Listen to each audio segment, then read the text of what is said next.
All right. So for this one, we have herbalists. While standard antibiotics typically have just one active ingredient, herbal antibacterial remedies typically contain several. All right, so standard antibiotics only have one active ingredient, but herbal remedies have several active ingredients. Thus, such herbal remedies are more likely to retain their effectiveness against new resistant strains of bacteria than are standard antibiotics.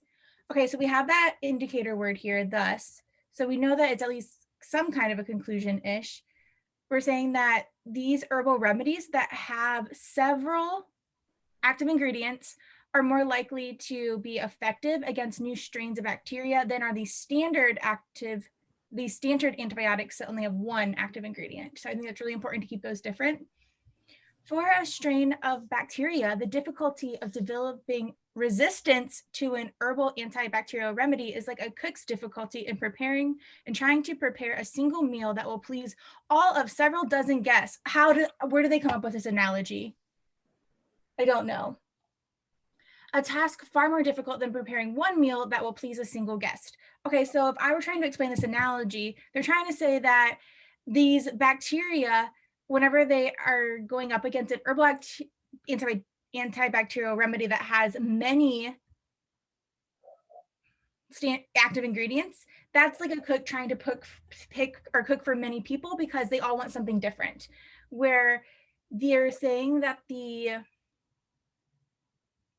bacteria views the active ingredients, the one active ingredient, the standard antibiotic, is if there's one cook cooking for one person. That is a lot. If the analogy drawn in the argument above, which one of the following corresponds to a standard antibiotic? So this question, it's really important that we predict an answer. Did everybody predict an answer before they looked at them, or did we go down and look at the answer choices first? It's okay if you went down and looked at the answer choices. I predicted something in regards to how they were relating the dinner guests and this, like the singularity in a dozen and one single guest. And I tried to look back in the first half and see how they used the two terms. Okay. Being standard and herb. Okay, so we have the standard antibiotic. I'm going to use a different color.